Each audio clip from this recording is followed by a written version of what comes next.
Dalam nama Bapa dan Putra dan Roh Kudus, amin. Salam sejahtera bagi Sobat Katolikku hebat. Terkadang kita mendengar hujatan dari pihak luar bahwa gereja Katolik sangatlah Maria-sentris, dan Kristen non-Katoliklah yang Kristosentris.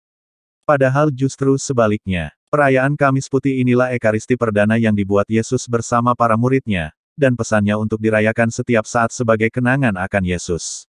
Gereja Katoliklah satu-satunya yang memegang wasiat terakhir Yesus ini dan konsisten melaksanakan setiap hari, bukan saja pada hari Minggu.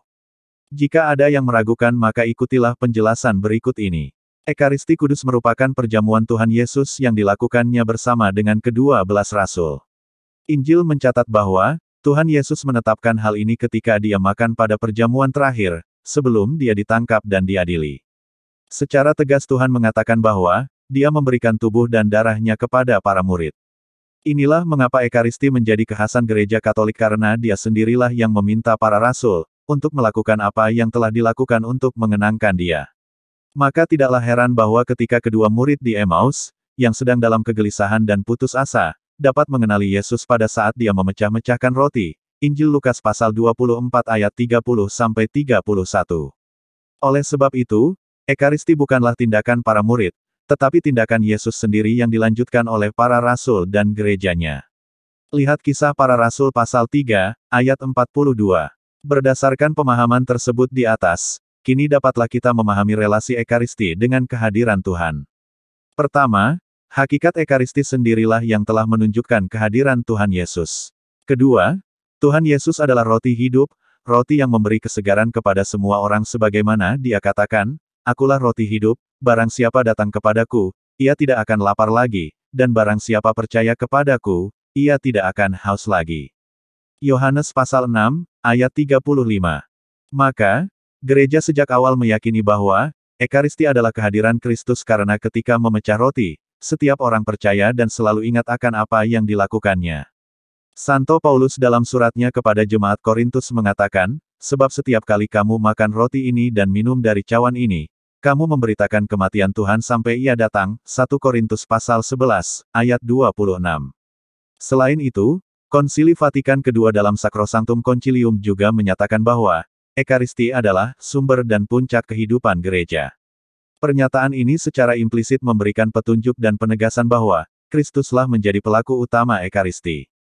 Oleh sebab itu, tidaklah heran jikalau Santo Irenes mengatakan, cara pikir kita sesuai dengan Ekaristi, dan sebaliknya Ekaristi memperkuat cara pikir kita. Kristus adalah pusat dari kehidupan orang Kristiani sehingga ketika seorang imam merayakan Ekaristi, ia merayakan atas nama Kristus.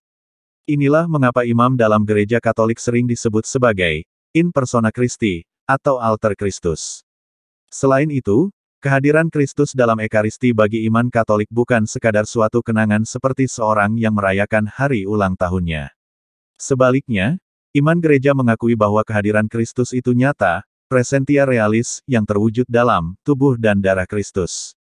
Memang, pemahaman akan hal ini tidak dapat dimengerti begitu saja oleh akal budi manusia, karena, bagaimana mungkin roti dan anggur boleh menjadi tubuh dan darah Kristus?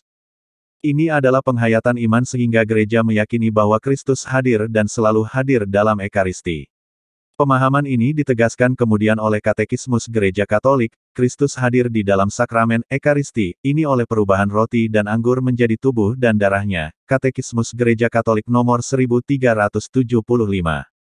Kehadiran Kristus bagi gereja adalah nyata dalam Ekaristi. Kristus memang tidak tampak rupanya, seperti yang dilihat oleh para rasul, tetapi kehadirannya tetap ada dalam rupa, tubuh dan darah Kristus, secara nyata. Maka, perayaan Ekaristi bukan berarti bahwa Kristus itu tidak hadir, tetapi Kristus belum datang kembali seperti ketika dia memulai perayaan Ekaristi pertama bersama dengan para rasul.